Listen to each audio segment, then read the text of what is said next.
This is the real world now. This is the world we made. Buffy fans, buckle up. Over the years, Buffy gave us unforgettable moments, epic battles, and a world of monsters we could never forget. But today, let's discuss something she never gave us. A Buffy story that was created, scripted, and even partially produced, yet fans have never seen it. It had a full cast, a completed pilot, and upwards of 8 scripts, and still somehow it never made it to air. Today we're diving into the Buffy show we almost had and the Buffy lore that never existed because of it. Welcome to Sunnydale. If you clicked on this video, what you're after.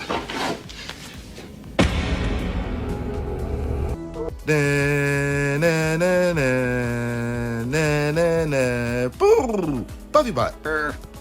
Today, let's talk about why Buffy the animated series failed, and then let's go full multiverse mode to talk about how this cartoon would have completely changed the Buffyverse forever. Also, shout out to our first patron. There's a link in the description.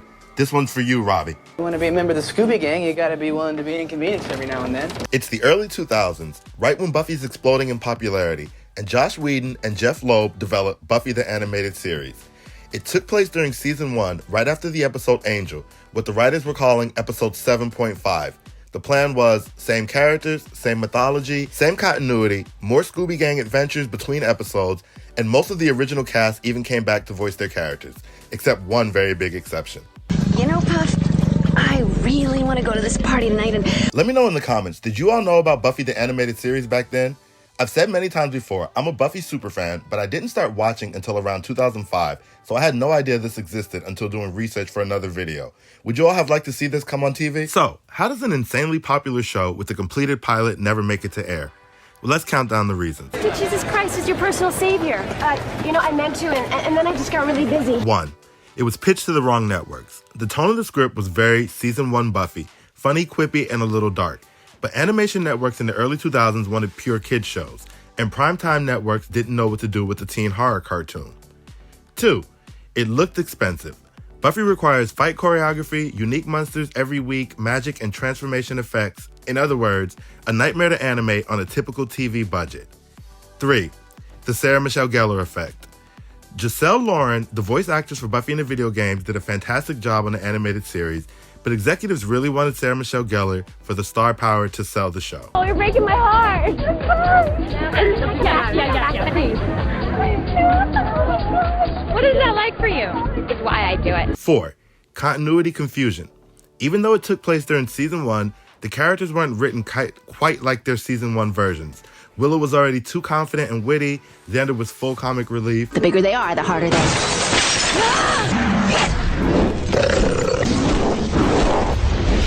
The harder they what? And Buffy and her friends were like a full, fleshed out trio. Executives were worried new fans would be confused and longtime fans would notice the mismatch. And reason 5, merchandise concerns. This is unglamorous, but a real reason it failed. Animated shows in that era lived or died on toy sales, and you can't build toys and backpacks around vampires getting staked, demons with fangs, and a teenage girl killing monsters with pointy weapons. Investors saw little merchandising potential, and without it, animated TV shows rarely ever got funding. And so sadly, Buffy the animated series failed. And the most heartbreaking part, it didn't fail because fans didn't want it, and it didn't fail because it looked bad. It failed because Buffy didn't fit the business model of animation at the time. A brilliant show in the wrong era, pitched to the wrong network. Run. But now that we know why it died, it's time to answer the much bigger question. How the cartoon could have changed the Buffyverse forever. Because the cartoon didn't just fail, it erased an entire alternate Buffy timeline that would have dramatically changed how fans remembered the franchise. Willow, short of the apocalypse, nothing's gonna keep us from that party tonight. Ah, Buffy. Good. We're having an apocalypse. Let's break down the top 5 ripple effects. Season 1 would have expanded the lore years earlier. The scripts were packed with demon mythology, history of the Slayer line, early references to Watcher's Council secrets. The Buffyverse would have been bigger and faster instead of the slow build we got in the live-action show. 2. The Scooby Gang would have clicked way earlier. Instead of Willow unsure of herself, Xander jealous and insecure, Buffy hiding the Slayer life, the cartoon version gave us Season 3 energy in Season 1. The trio would have become iconic immediately, not gradually. Xander, we could walk over together. And pick up Buffy along the way. We should all just meet there. Great. 3. Angel and Buffy's romance would have developed slower. The animated scripts had very limited Angel, so the biggest love story in the franchise would have simmered instead of igniting, and Angel's impact on the fandom might have been drastically smaller. 4. Dawn was set to appear years earlier. Some early notes reference memory-based storylines and metaphors about a mysterious sister-like figure, the same storytelling DNA that would later become the key. If the animated show had continued, Dawn might not have been a season 5 surprise. And 5.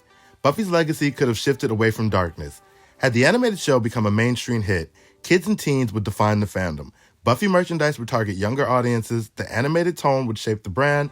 Would we have still gotten Angel the series, season 6 trauma arc, the polarizing darkness of later Buffy episodes? It's very possible the Buffyverse would have stayed light, fun, and magical instead of evolving into the darker adult storytelling fandom. I personally believe Buffy the Animated Series had tons of potential. Hell, if they released it now, I'd still watch it. They could release it to Hulu. But anyway, that pretty much wraps up the Buffy show we never saw. Even for the tiny clips and some of the episode ideas I read, for example, Buffy goes to get her driver's license, but the driver's ed teacher's a demon, and another episode titled Teeny where Buffy gets shrunken. I think this would have been an awesome show. But anyway, thanks for watching, and let me know what you think about the Buffy cartoon. If you enjoyed this video, please like and subscribe. And now that you know all about Buffy the Animated Series, check out this video on screen now to learn all about the Forgotten Slayer. Bye.